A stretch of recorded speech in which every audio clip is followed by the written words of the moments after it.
Most of the time, your relationships don't work out because you let your friends pick your partner. 90% of the time, those friends that you let pick are low-key jealous of you. And not just jealous of you, jealous of the options you attract. So they tell you things that are adverse to what you see and feel inside your heart and soul space. You met that person for a reason, not them. Those other people become the bypass of y'all meeting. It's a reason why you attract certain people into your life. And most of the time, some people don't even know their own jealousies until they see your options. You need to keep that in mind as you live your life. Trust and believe me, it's always that question mark rolling around in the back of their head. How the fuck did they pull that off? How did they? What, yo? And then they start to enter comparison because they hate their life. They would never tell you that because that's not how it looks on the outside. They hate what they've created and wish that they had the freedom and flexibility to make the choices from the options that they see you having.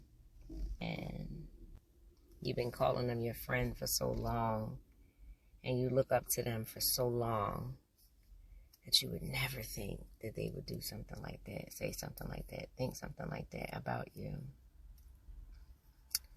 And because you've adopted this habit of like taking on their wisdom or taking their advice, you won't make a move unless they say, yeah, man, that's good for you. Yeah, girl, that's good for you. You need friends that'll speak to your soul.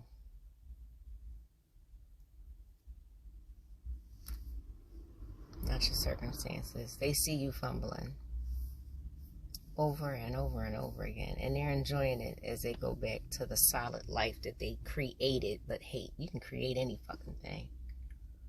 You can create a show. People write scripts every day. They have, livelihoods that they create every day. It doesn't mean that they love their life. They're just creating a livelihood. And the world is poisoned with people like that. And so every time you lose, they feel like they won. You'd never believe, just by the way people move, how jealous and envious they are of you. Because jealousy and envy and hate look like love. I said to somebody yesterday, well, the devil has to be attractive. It has to be, because it's first key to get you in is to draw you. And when you're drawn in, that's pretty much the biggest part of the scheme. Once they got you hooked in, that's it. I mean, would you willingly walk up to something ugly? No. You would walk up to something that attracts you, be more inclined to go closer to it because it's attractive. I don't remember anybody ever saying the devil was ugly. I just remember them saying that the devil did ugly things. And we watch scary movies and these presences that of ghoul and ugly that, people have created for movies and theatrics and all that other types of shit.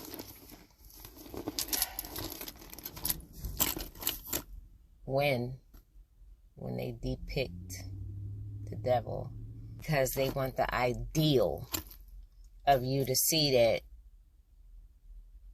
understanding the character, understanding that they do ugly things, so they present the devil as ugly. But if you read the Bible, the devil was not ugly at all. He was the most beautiful. That's why people don't trust people who are beautiful, because to be hurt by something that looks beautiful, you kind of think that transcends over everything. Well, if they look beautiful on the outside, they're beautiful on the inside. There are many people who are like that, but there are few compared to the ones that aren't. And so once that break happens, is so shattering because you believed in the ideal of what you wanted that person to be based on what they presented. And you were in agreement with it. And you went with that flow. So, you know. I know that I am beautiful. I will say that I'm part of the few. I say that confidently. I say it from my soul. I'm a person that has gotten to the point where I've had to practice a lot of forgiveness. And I just want my husband now. The way that I protect is the way that I should be protected. And I want him. And I don't want nobody else in my motherfucking face that want to waste time and test the waters. Fuck the waters. I've been in them. I don't want that anymore. I don't even ride the wave of this dating scene because the dating scene is a crock of fuck shit. I don't want that. I want my husband. I don't want somebody else's husband. I want my husband. I don't want none of that extra stupid shit because honestly, you know whether you want to be in a relationship or not. And I'm a person that wants to be in a relationship. Therefore, I want my husband. That's it. That's fucking it. That is it.